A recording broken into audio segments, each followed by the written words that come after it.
realize most people's first idea is the low-hanging fruit. It's not the challenging one. The best idea is probably the third.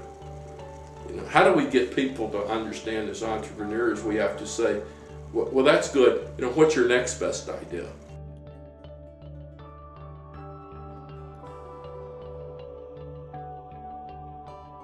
So, you know, the first step of entrepreneurship is really to embrace thinking backwards. Not problem to solution, solution to problem. Well, then, most successful entrepreneurs go past thinking backwards to thinking randomly. They take all kinds of input and then come up with solutions that no one else would think, and that's what makes them entrepreneurs. One of the biggest drivers of our business came out of a tragedy that occurred in 2001. Dale Earnhardt was killed in a crash at Daytona. I worked on a little banner to put up at the top of the site, and it said something like, "Today, the sport takes a back seat to three-time NASCAR champion Dale Earnhardt."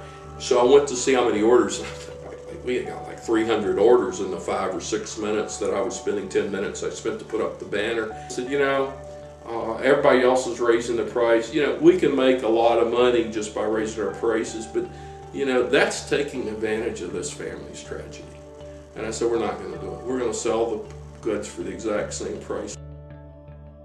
Well, one of the things that I had a great advantage, most people would say it's a disadvantage, but on April 22nd, 1999, I was told I had cancer. And cancer, and I'm not making light of cancer at all. I mean, this is a disastrous disease, but one of the things cancer does do is it sort of forces you to reassess.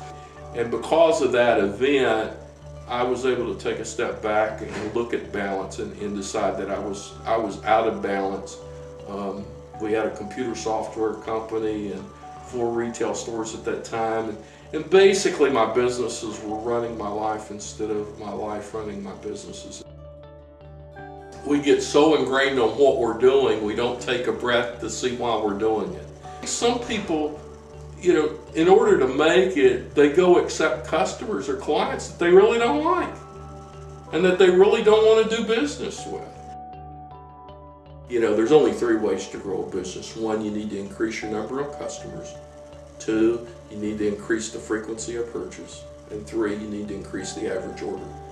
I think if people, our entrepreneurs, understand that one of our goals is to clearly know who we are and what our brand is and consistently execute the brand.